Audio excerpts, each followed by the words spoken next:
We're on the era of artificial intelligence, and as you may know, artificial intelligence is now being used all across the industries on the globe, whether it's agriculture, health, education, fintech, you name it, which is why we're here at this very moment, because we have a conference coming up that we call APEC, that's Africa Premier AI Conference, that will be happening from the 25th to 28th of August in Mombasa. On the Groundbreaker podcast today, we are meeting and talking to the author and the founder of APEC, Mr. Harun Katusya. Welcome to the Groundbreaker. Thank you so much. Did I get your name right? Yes, you did. All right.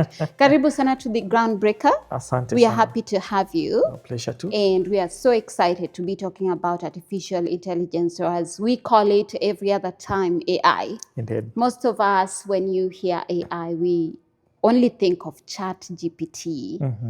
Could you tell us a little more, the in-depth of artificial intelligence, the things that we miss beneath the surface? Yeah, AI is coming as a big game changer across the world, and indeed also in our local context here in Africa, and precisely within our space in Kenya. There are so many models of AI. Perhaps the only few that we have been able to interact with are the text-based platforms, including ChatGPT, Gemini, and others. But now they've also come up with more specialized modules, that can be that are more specific into each industry and sector, like in research, in academia, in education and tech, in healthcare, in fintech, and AI is finding application across everywhere. Actually, it is everything. And of course, as you've mentioned, and as we may already know, across industries, how is artificial intelligence being used? Actually, healthcare is one of the largest, is one of the industry largest, largely impacted by AI. Now, actually, doctors are able to perform telemedicine with efficacy than before. I imagine situations where people were going to the hospital to get medical diagnosis, but we can now get it precisely with AI. Right. I mean, especially with diagnosis, with treatment and management, with reporting, with aspects of even management of the workflow management for the hospitals. It's become a little easier for the within the healthcare industry. And like recently, our cabinet secretary for the Minister of Health launched the Directorate of Digital Health Agency in Kenya, and it has a mission to spearhead technology into healthcare in the country. Now, that means integrating technology to improve efficiencies, to improve efficacy, precision with diagnosis and all that, and also aspects of telemedicine, and by and large, even records keeping. Let's talk about that. When we say AI has always or has been here with us for a long time, but we're just learning about it just now. Sure. Actually, in a conference that was done in Kigali, Rwanda, in April this year, the policymakers there came up with this AI situational report about Africa. And they said that there was mention that the literacy level, AI literacy level in Africa is at 4%. Oh, that's Africa, not Kenya. Africa. Okay. Of course, Kenya is also in Africa. Of course. Definitely, we also fall in that category. So that Definitely. means if all of our fellow Africans are not rallying behind this technological revolution, Yeah. we'll still be lagging behind. But more precisely is that because technology and Africa has been an issue. Well, we're talking about the digital divide. That there are so many of uh, but there's a big gap between us and the developed world in terms of technological advancement. We are in our situation, it has been hampered by, of course, the laxity to change. And again, it has been inhibited by lack of financial resources to propel digital transformation across our continent, and thereby, but we are playing catch up. We are playing catch up. So as we play catch up now, yeah, it's AI, the AI revolution, and as we catch up, AI revolution will be taking the rest of the world a little far off from where we are, because we're also lacking in terms of the hardware, the infrastructure. And where that is where we need massive investment in Africa. If you follow the UN General UNGA, the UN General Assembly of 2023 and 2024, the language is one from African presidents and representatives that digital divide, limited financial capacity to propel digital transformation projects. So if you're lucky enough to find yourself in that space where you resourcefully using and experiencing technology, you should be grateful. There are those of us who are underserved and remote and have no access. And of course, still on the same note, we talked about, we can talk about the number of people who know about AI. But then when we talk about challenges, you've mentioned infrastructure, which in part also involves resources.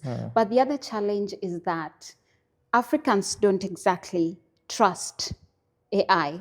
And when we talk about the only people who know AI are the elite. Yes. And these elites, the same people who actually do not trust that AI is good. I mean, I've had this every other time that AI is taking our jobs away, taking the jobs of individuals away. How do you defend that? Sure. AI may not take our jobs away, but the only thing is the people who have learned and integrated uh, artificial intelligence into their aspects of work will be more relevant in that time than us who are sitting back and are a little averse with the new technology. So the in thing is we should embrace it.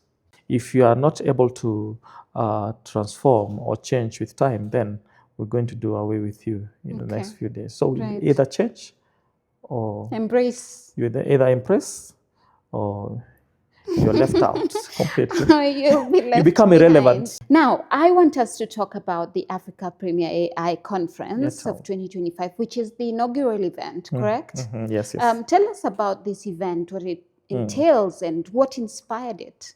I have been actually following this revelation, artificial intelligence, events across the world, and the things that are taking place in the rest of the advanced world. And I kept asking myself, I've not seen a platform where we fellows from Africa can sit down and talk about this context. Right. What is AI has made a landfall in Africa, and here comes the only opportunity and platform, the Africa Premier AI Conference 2025 edition, where we want to convene think tanks. We want to convene researchers. We want to convene government policymakers. We want to convene the banking and finance and investment sector. Why? To come and listen, to come and tap into the opportunities, spotlight talent, and even the academia. In fact, all of our universities that are going to graduate students into the next market, they will need skills in artificial intelligence. Right. Okay. Otherwise, those graduates will find themselves also irrelevant in that market, and in Right. the current and the future market. Okay. Of course, the theme of the event is Shaping Africa's AI Future, Innovation, Ethics, and Opportunity. Yeah. What's behind this theme? Definitely, Africa, we need to come with our own contexts of policies. Okay. And issues to do with governance that address Africa's social, cultural, and economic realities. Okay. But by and large, we've always imported technology from the rest of the world and tried to fit it into our context. Most of the time, even some of the most successful softwares in the world have always had to be customized when they hit our ground. Why? Because we do not have some of those functionalities here.